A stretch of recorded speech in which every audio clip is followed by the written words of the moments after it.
Hello. You are tuning into another episode of TheWunderkindShow. Today's second topic, Ryan Clark decides what the best NFL teams are. Look. So, Mina Kimes has her own show or her own podcast. And, of course, she invited Ryan Clark on there to speak with her.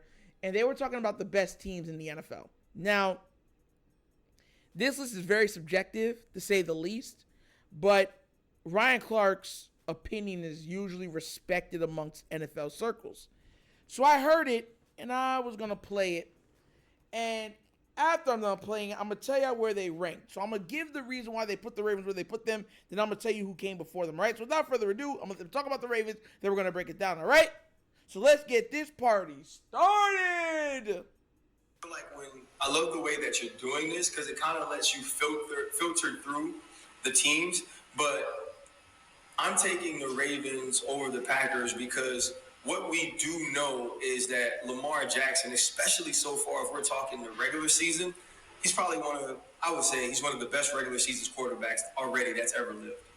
Right? The sort of matchup problem he is, the way that we saw him rise to every big game occasion last year. Think about, Detroit goes there, they get blown out. Seattle goes there, they get blown out. San Francisco, Monday night in Santa Clara, they go blow them out. Now, Facts. And I think people aren't talking about this enough, and I love that you mentioned Mike McDonald earlier. He wasn't just a defensive play caller. The thing Coach LeBeau did better than anybody I've ever been around was, Troy, this is what you're good at. Troy, this is what you're going to do. Yeah. James Harrison, this is what you're good at. This is what you're going to do. You got to think of Kyle Hamilton. This is what you're good at. This is what you're going to do. Jadeveon Clowney, same thing. Right? Roquan Smith, same thing. Patrick Queen, same thing. Justin Madubuike, same thing. So from a play calling standpoint, can Orr duplicate what we saw Mike McDonald do? And I don't think it's just as easy as plug and play because play calling is as much of an art as it is a science. And you got to feel art, right? It has to flow for you. And we don't necessarily know at this moment if that'll be happening right away for the Ravens. But I still think that they're a team that belongs over the Packers, but they fall for me because of course, he says they fall because of the players that have left, right? Now, I want to tell you this real quick before we go any further because I want to make sure that you know, right? I want you to see know the other teams. So the teams over them were the Chiefs, Niners, Lions, and the Texans. All right? So they had four teams. They had four teams over the Ravens. You understand where I'm coming from? Those four. Here's my thing with this. I want to make sure that my point is clear on this because I'm not hating at all, right? Because I don't believe the Ravens have the best, unit or team overall in the NFL. I do not. I think in certain important positions, the Ravens reign. That's what takes them to, higher heights, right? Kyle Hamilton and Roquan are two of the top in their respective fields in the entire NFL. When we're talking about safeties, Kyle Hamilton's already top 3, top 2 in the entire NFL. Same thing is said about Roquan Smith. Now, Lamar Jackson, right?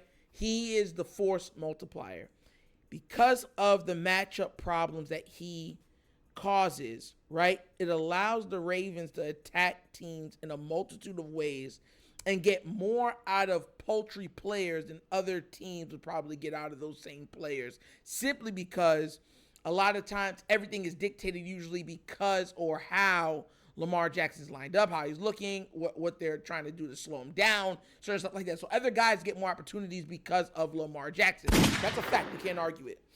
Now, when I brought up these four teams, right? Chiefs, Niners, Lions, Texans, right? There is no way I should hear any Raven fans trying to tell me that the Ravens have a better or more talent on their rosters than the Texans, Lions, Niners, or Chiefs. It's just not feasible. Now, you might be able to argue the Chiefs, but once again, people are going to say, well, how much do you weigh on Patrick Mahomes and Andy Reid? Because that's what a team is. A team is everything. Team is coaching, team is special teams, defense, offense, strength and conditioning. That's the team. The Ravens have had a lot of Achilles heel at a lot of different places on the team and still have won a lot of games. These other guys, they have just had like shots of talent shot right through their arms and amazing coaching. Dan Campbell has proved to be an amazing coach. I told y'all from 2 years ago, I was like, yo, I like Dan Campbell, bro. I like Dan Campbell. Big time I said I liked him. I was on Twitter saying that some people was like, you buying in too much. I'm not buying into the hype, bro. I think he has that it factor. Some coaches can just turn a spark into an inferno, and he seems to be one of those guys. And I think if I'm looking at the head coaches, I'm probably taking at least 3 out of those 4 over John Harbaugh. So it goes there too. You know what I mean? Offensive lines, I'm taking all 4 over the Ravens. Running back rooms, I'm only...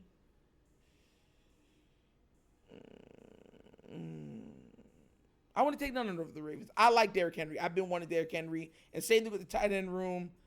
Tight end room. I mean, overall, the tight end room, I would say, is the Ravens. But if we're talking about best tight ends, there's 2 that we're the best out of these 5. We're third. Quarterbacks, we're second, of course. Defense, I would say we're second out of these 5. So the Ravens are going to be high up on all these people's lists. The problem I'm going to have is not just the defense, the missing coordinators, the defensive stalwarts that have left, but the biggest Achilles heel, and I keep hammering this home, is that offensive line. Listen, when I read in between the lines when people talk, I've always been like that. I can't help it. My parents used to hate it when I was younger because I pick up on things quick. My teachers hated it. I'm telling you. When you talk about the offensive line, regardless if it's mini camp, training camp, whatever else it is, when it comes out your mouth that you're trying these guys out in all different positions to see, where their strengths are, that means you don't have definitive linemen at any of the positions. Probably outside of left tackle and center, of course, because you know who's going to play those, right? And that's a problem to me. Big problem. Because at the end of the day, everything starts from the offensive line. I know they're not the flashy. People never bring them up on highlights and stuff like that. I believe teams are built from the center out. You understand where I'm coming from? That's just the way I've always believed football to be perpetuated. And look, I get it. QB is the most important position, whatever else it is, but that O-line, if you don't have a good O-line, that QB can't drop back and pass effectively. If that O-line is not good, they can't run effectively. The play calling changes based on, what the O-line can't stand up for and stand against. It changes everything about the game if the offensive line cannot pick up its slack. Think about it. If the quarterback's playing bad, then you start shortening the passes, start giving the ball more to the running back. Same thing with the running back. You can start giving it to the quarterback. But with the offensive line, everything goes through them. And if they're messing up, everything messes up. So I actually expected them to pick the Ravens much lower. The reason why, and so many people keep bringing this out, is because of Lamar Jackson. Just like what Ryan Clark said, look, Lamar is one of the best regular season quarterbacks we've ever seen. But that's a problem with me, even him saying that. Why? Because just like all the other teams, you bring up coaching, you bring up multiple players. With the Ravens, you're like, oh, Lamar, the defense is great, but it's Lamar. Lamar's throwing, running. They're not great in the receiving category, but it's Lamar.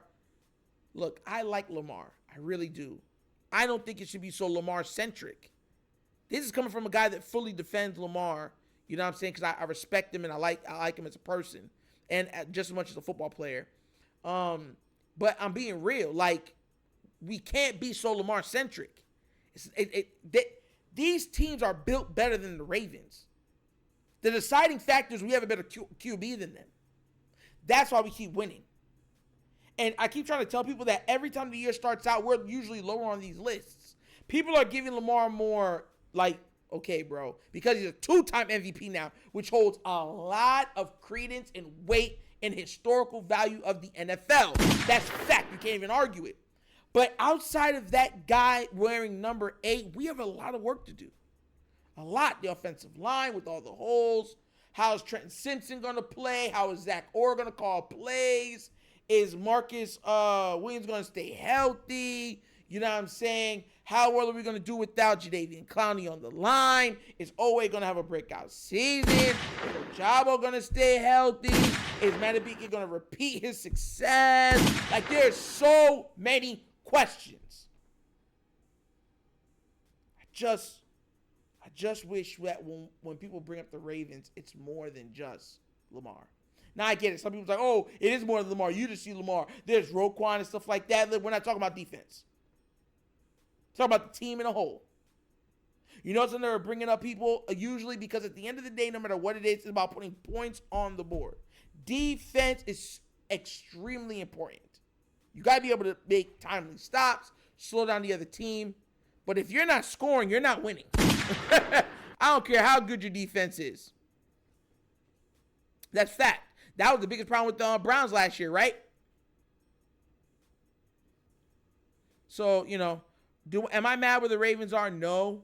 I was actually expecting them to be lower based on, you know, there's more teams probably out there that when you just look at sheer talent have more than the Ravens. But hey, I'm happy with where they were. It's okay. At the end of the year, they're going to say we have the best roster because we're probably going to be in the 1 or 2 spot in the AFC, and then they're going to be like, oh, well, you know, it's boom or bust. Super Bowl, which at this point, it pretty much is true. I'm not going to lie. Even though I don't like that, it is what it is. It's boom or bust. We're going for Super Bowls or nothing at all. Like, in Lamar and them would all say the same thing. Yeah.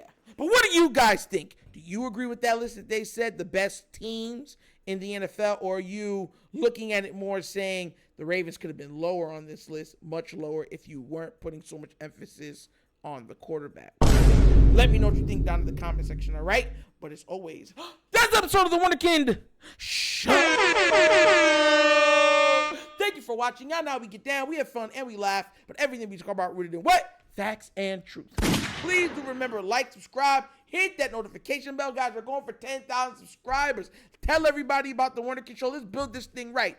And if you would like to donate to this channel, help out with equipment and such stuff like that, bottom of the screen, QR codes to a Cash App. Cash is located in the description of every video that we do. Name of it is $, The Wunderkind Show. Super easy. Once again, this is The Wunderkind Show. This is your host, Nectar, signing off. And as always, you know my slogan. Peace. And I am out of here. Huh? Yerp. Finish him, Daddy. Oh, oh.